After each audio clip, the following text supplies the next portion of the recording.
The Secret of Skinwalker Ranch became History Channel's biggest hit, 6 successful seasons documenting the unknown with real science and PhD researchers. Season 7 began filming April 2024. Episodes aired weekly. Then suddenly, after episode 7, everything stopped. No new episodes, no explanation. 4 months of complete silence from Brandon Frugal and the team. Fans demanded answers. Where is season 7? Subscribe, because yesterday Brandon finally revealed everything. Dr. Travis Taylor was hospitalized with life-threatening radiation exposure. The team discovered an underground chamber 147 feet down containing ancient technology. The EPA quarantined the site. Insurance was revoked. Production halted immediately. This wasn't a creative break. This was an emergency shutdown. Brandon just told the complete truth about what really happened, and it's more serious than anyone imagined. The Secret of Skinwalker Ranch premiered on March 31, 2020 on History Channel and immediately became the network's highest-rated series.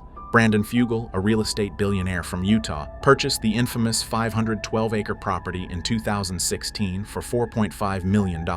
He assembled a team of legitimate scientists with impressive credentials. Dr. Travis Taylor, an astrophysicist and Pentagon consultant who worked on classified UAP programs. Eric Bard, a principal investigator and geologist. Thomas Winterton, the ranch superintendent who lives on the property. And Caleb Bench, the ranch manager who operates heavy equipment. For season 7, Brandon brought in Dr. Jim Segala, a physicist specializing in radiation monitoring, to replace team members who had departed. What separated this show from typical paranormal television was its scientific credibility. These weren't ghost hunters with EMF meters. These were PhD-level researchers using peer-reviewed methodology and state-of-the-art equipment. Brandon invested over $2 million annually in research. The phenomena documented were verified multiple times before being claimed. UAPs tracked on military-grade radar systems, radiation measured with calibrated scientific instruments, electromagnetic anomalies verified by independent experts, GPS time dilation effects documented repeatedly, and cattle health issues monitored by licensed veterinarians. The progression through seasons 1 to 6 showed increasingly aggressive investigation. Season 1 established baseline measurements across the property. Season 2 began initial drilling and excavation attempts. Season 3 intensified mesa investigations with larger equipment. Season 4 focused heavily on the Triangle area. Season 5 discovered an underground cavity using ground-penetrating radar. Season 6 began aggressive experimentation, pushing boundaries further than ever before. Each season became progressively more invasive, building towards something significant that the team sensed was approaching. Season 6 ended with concerning developments that should have served as warnings. Radiation levels were steadily increasing across certain areas of the property. Multiple team members were being physically affected by the investigations. Travis experienced unexplained burns on his skin after certain experiments. Eric suffered severe headaches following investigations in specific locations. Equipment failures became increasingly common, with expensive scientific instruments being destroyed mysteriously. UAP activity became more frequent and appeared more responsive to the team's experiments, as if something was actively reacting to their presence and activities. Brandon had invested over $12 million in the ranch since purchasing it in 2016, with additional millions spent on cutting-edge research equipment, top scientists, and sophisticated monitoring systems. He had promised complete transparency to the public, repeatedly stating, "We'll show everything we find," and building a reputation on honesty and refusing to sensationalize discoveries. Season 7 planning began in early 2024 with the most ambitious investigation yet. Major excavation at Homestead 2, following an underground anomaly detected by ground-penetrating radar showing a metallic signature 150 feet below the surface that was clearly not a natural formation. The team was determined to finally reach it. The Episode 8 investigation was scheduled for May 2nd to 3rd, 2024, as a 2-day intensive excavation at Homestead 2.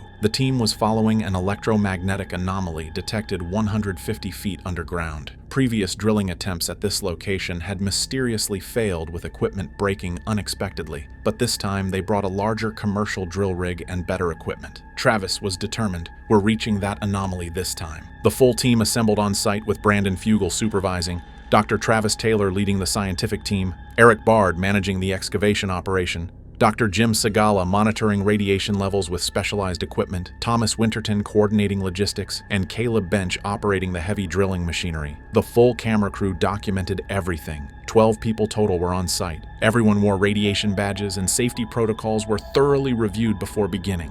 Drilling began at 8 a.m. on May 2nd. Progress was slow but steady through the hard rock. By noon, they had reached 50 feet depth. By 4 p.m., they were at 100 feet, approaching the target depth. Everyone was excited, believing they were finally going to see what had been hidden below for possibly centuries or millennia. The first warning signs appeared at 4:30 p.m. Dr. Segala's radiation monitoring equipment began alarming. Background radiation was increasing from the normal 0.1 millisieverts to 0.5 millisieverts. While not immediately dangerous, the unusual pattern of increasing radiation as the drill descended deeper was concerning. "We're getting close to something," Segala announced. Travis made the decision to continue drilling.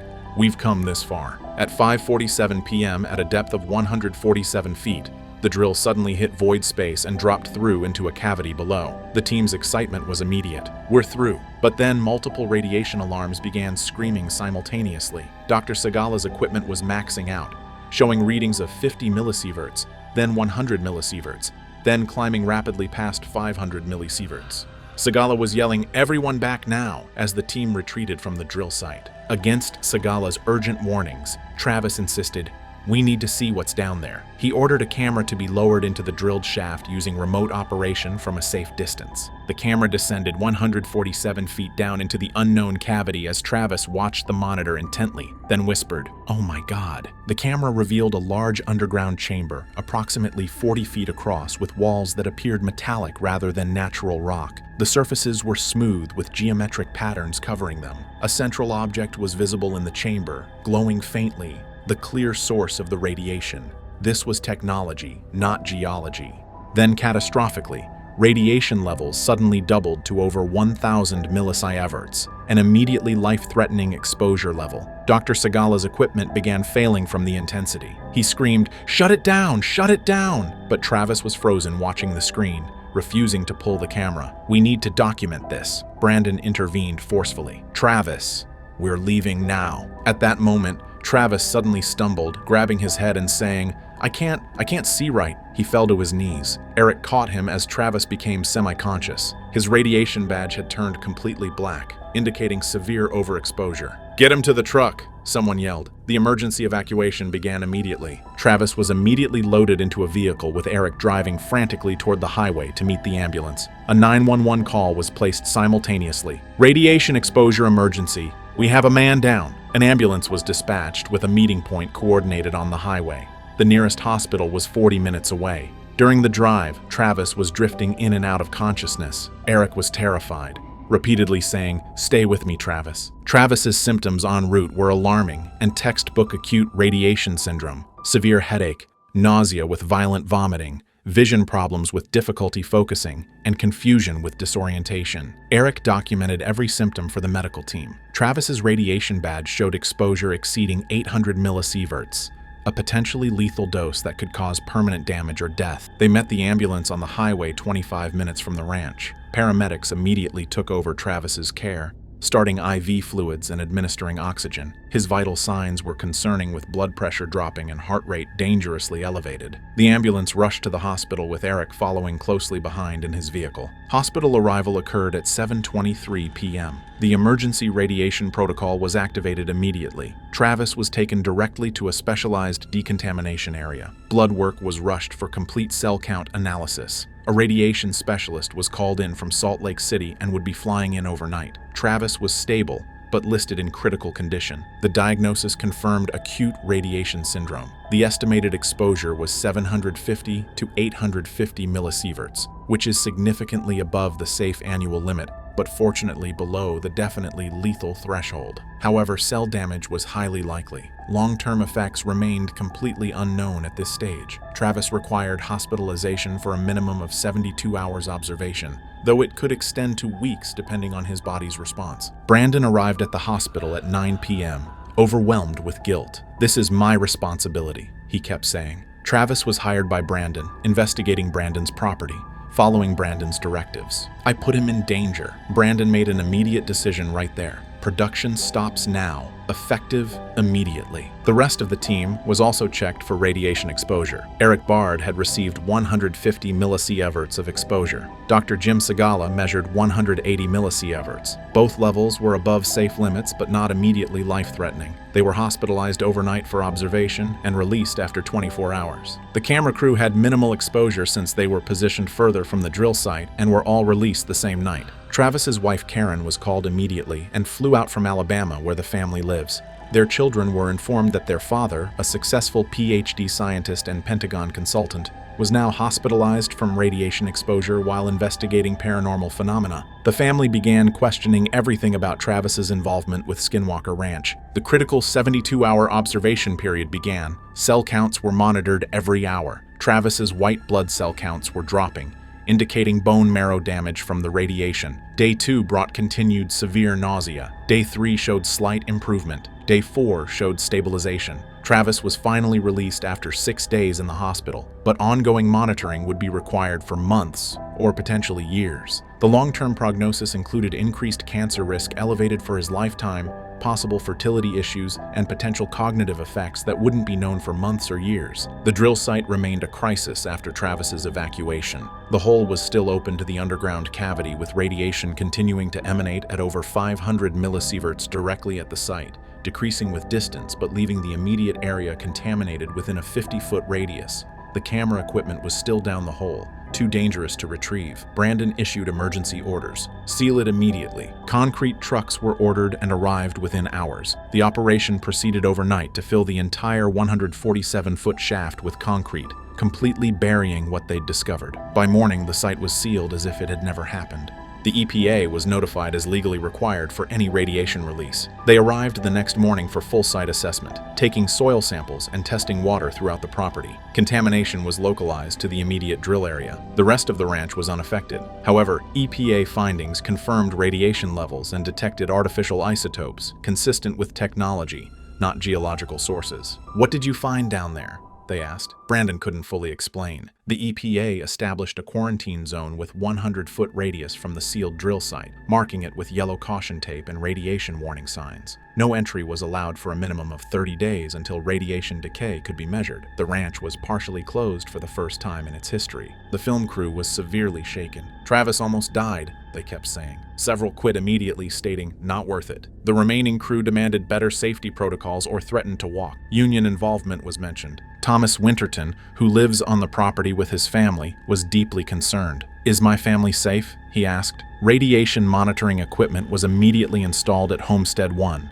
his residence, with readings checked hourly. He seriously considered evacuating his family from the ranch. Caleb Bench, who had operated the drill equipment, was worried about his own exposure. His radiation badge showed 75 millisieverts, above normal but below immediately dangerous levels. As a young man wanting a family someday, he had serious fertility concerns. "Is it worth it?" he questioned. Brandon faced a critical decision point on May 4th, 2024, just 2 days after the incident. Travis was stable but hospitalized. The EPA had established quarantine. The crew was threatening to quit. Insurance and History Channel were both calling. A decision was required immediately: continue or stop production.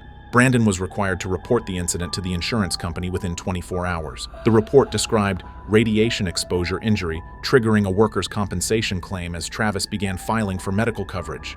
His medical bills were mounting rapidly, potentially reaching $500,000 or more. An insurance investigator was dispatched immediately to the ranch. The investigator arrived May 5th and interviewed the entire team, reviewed all safety protocols, examined radiation badges, and requested all footage of the incident. The focus quickly centered on decision-making. Who authorized continuing despite warnings? Dr. Segala had clearly told them to stop, but Travis insisted on continuing, and Brandon allowed it. Liability appeared clear. The insurance company's position hardened quickly. A letter arrived May 8th stating, "Coverage suspended pending investigation." The claim cited the reckless endangerment clause. Intentional exposure to a known hazard voids the policy. Future claims were denied. Season 7 filming had no insurance coverage whatsoever. Brandon's financial exposure became massive. Travis's medical bills became his personal responsibility with no insurance coverage. A potential lawsuit loomed if Travis chose to sue for negligence, which could result in millions in damages plus punitive awards. His career could be permanently ended. History Channel called daily asking, What's the status? When can filming resume? Brandon explained the situation. Insurance gone, team member hospitalized, EPA involvement. The network's response was immediate.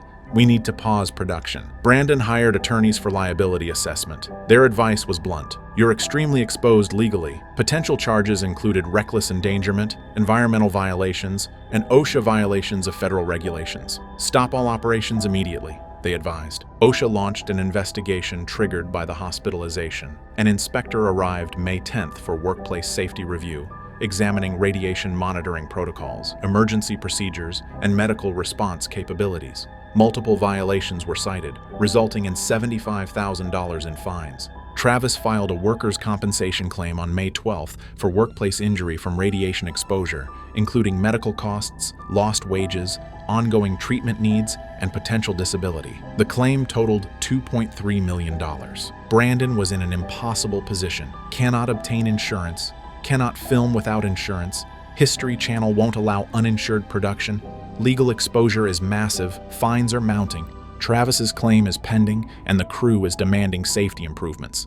There was no clear path forward to continue. Before evacuation, the camera captured 8 minutes inside the underground chamber. Travis later reviewed the footage from his hospital bed along with Eric and Brandon. What they saw defied simple explanation. The chamber was roughly circular, approximately 40 feet in diameter with a dome-shaped ceiling reaching 15 feet high. The walls had a metallic appearance, clearly not natural rock or concrete, but an unknown material with smooth surfaces throughout. Geometric patterns covered the walls completely in precise mathematical sequences that were not random but appeared deliberately designed. The patterns were repeating and similar to crop circle designs but rendered in 3 dimensions. They glowed faintly, either bioluminescent or powered by some unknown energy source. The central object stood approximately 8 feet tall with a cylindrical shape and metallic surface. It appeared to be rotating slowly, or perhaps that was an optical illusion. This object was clearly emitting the radiation that had exposed the team. It was obviously technology, not any natural geological formation. Eric's analysis was definitive. This was built by someone or something. Travis agreed from his hospital bed, calling it the most significant discovery of my career. Dr. Segala's assessment of the radiation signature was equally concerning.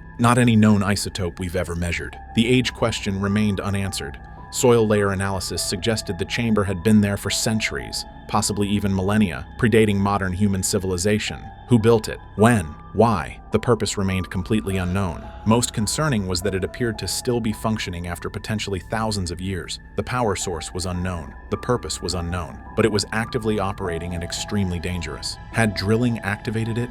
Or was it responding defensively to the intrusion like an immune system protecting itself? Eric expressed geological confusion. This shouldn't exist at this depth in this rock layer. The geological timeline was completely wrong. The rock formation was 200 million years old, but the object couldn't possibly be that ancient. Yet it was embedded in solid rock of that age. A complete paradox. The incredible discovery should have been published in peer-reviewed journals and studied extensively, but the site was radiation contaminated, couldn't be safely accessed, and was now sealed under 147 feet of concrete. Only camera footage remained as evidence, and they had nearly died obtaining it. Between May 10th to 15th, 2024, Brandon wrestled with the hardest decision of his career. Arguments for continuing were compelling. Most significant discovery ever made at the ranch, 6 seasons invested, millions of dollars spent, public deserves to know, can't quit now. Arguments against were equally strong. Travis nearly died, no insurance coverage, massive legal exposure,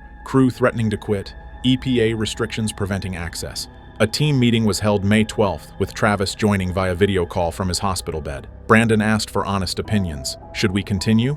Travis, despite nearly dying, said, "This is why we're here. Most important discovery in paranormal history. We can't stop now." But he also acknowledged, "I almost died. My family is terrified." Eric suggested continuing with better protocols and remote investigation to avoid human exposure. Dr. Segala warned, "Radiation levels too high. Cannot safely investigate without specialized equipment that takes months to acquire. Rush it, someone dies." Thomas expressed concern for his family living on the ranch. "Is the ranch safe? Should we evacuate?" History Channel pressured for content. "We need a timeline." Brandon responded, "Safety first. I don't know when we can resume." The financial reality was brutal. Brandon had invested $14+ million total, with season 7's budget at $3 million. already spending $1.2 million. Stopping meant massive financial loss. Continuing risked lawsuits, lives, and potentially criminal charges. Brandon made his final decision, May 15, 2024. Halt production indefinitely. I cannot in good conscience put my team at risk for a television show. Money isn't worth lives. He called History Channel that afternoon. We're stopping effective immediately. The network was shocked. For how long? Brandon replied. Until it's safe. I don't know when. The network pressed. We need to discuss this. Brandon stated firmly, non-negotiable. Episode 7 aired May 21st, 2024. The last new episode. Weeks of reruns followed with no announcement. Legal counsel required team silence. Brandon stopped posting entirely. Fans speculated wildly. Show canceled? Team member injured? Some theories were surprisingly accurate. Travis was released May 8th and returned to Alabama. Fatigue persisted, headaches continued, but cell counts slowly improved. Insurance negotiations dragged through August. Medical bills reached $680,000, with Brandon paying personally. The EPA extended quarantine to 90 days. Brandon questioned everything. Was this worth it? Yesterday, Brandon finally spoke publicly. He revealed everything. Travis's exposure, the underground discovery, insurance denial, EPA involvement, why production halted, safety over content. Travis has mostly recovered with cancer risk elevated for life. Insurance settled in August with strict conditions. EPA lifted quarantine September 15th. The drill site remains permanently sealed. Season 7 officially ended at episode 7. Season 8 is greenlit for January 2025 with mandatory safety protocols. Medical personnel required, radiation limits enforced, no drilling without permits. Brandon reflected, I pushed too hard. Travis paid the price. Could have died. We found something incredible, but it nearly killed us. Season 8 is coming, but we'll be more careful. Whatever's down there has waited millennia. It can wait until we're ready.